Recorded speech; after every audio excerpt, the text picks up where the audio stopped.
Ողջույն, այսօր խոսելու եմ խոնավեցնող գիշերային քսուկ դեմքի համար հյուլարունքն է ձեռքի բերել Faberlic ֆիրմայից։ Այս տարբերակի ցերեկային օգտագործելում շատ եմ հավանել։ Այժմ կփորձենք միասին գիշերային տարբերակը, արտիկուլն է 28-22 խոնավության աղբյուր եւ երիտասարդության աղբյուր է հյուլարունքն։ Հյուլարաթթվի ամբողջական սպեկտրով եւ կալցիումի կարգավորման ազդեցությամբ շնորհիվ մաշկի խորը խոնավեցման համար է։ Իրենք ստեղծել են մաշկը խոնավեցնող հրզոր բանաձև, օգտագործելով 3 բաղադրիչներ՝ հիալուրոնաթթու, կալցիում եւ վիտամին K2։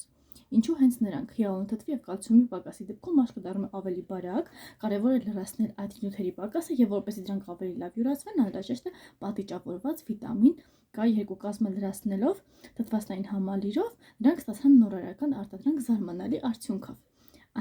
Հիալուրոնաթթուն ապահովում է ակնթարթային խոնավեցում մաշկի բոլոր շերտերում եւ երկարատև ազդեցություն, կալցիումը նպաստում մաշկի բջիջներում սեփական հիալուրոնաթթվի սինթեզին, վիտամին K2-ը ունի հզոր ազդեցություն,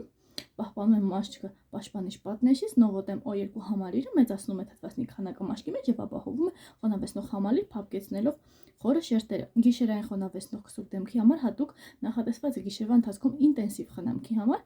ազդում է չորության եւ ձգվածության զգացումից, որը շատ լավ է, որ այն կարող է ազատել, քանի որ շատերը նման խնդիր ունեն, լրացնում եւ հարթեցնում է կնճիռները, ամրացնում է էպիդերմիսը, բարելավում է մաշկի պաշտպանիչ գործառույթը։ Եկեք միասին փորձարկենք։ Աշարքը շատ եմ սիրում նշեմ, որ այն տարիքային սահմանափակում չունի եւ շատ անուշ բույր ունի։ Այս շարքից շատ բավականին տարբերակներ եմ ես օգտագործել։ Նախ բույրը, երկրորդը միանգամից իր խոնավեցումը արդեն ձեր մաշկի վրա դուք զգում եք եւ բնականաբար հրաշալի տեսքի ապահովում հանգիստ օգտագործեք։ Լինքը կտեղադրեմ նկարագրության բաժնում, իսկ ես հավելյալ ինֆորմացիան ձեզ տալիս եմ նրա համար, որպեսզի հասկանաք, թե ինչ արտադրանքներից եմ օգտվում եւ ինչ արտադրանքներ ունի Faberlic ֆիրման։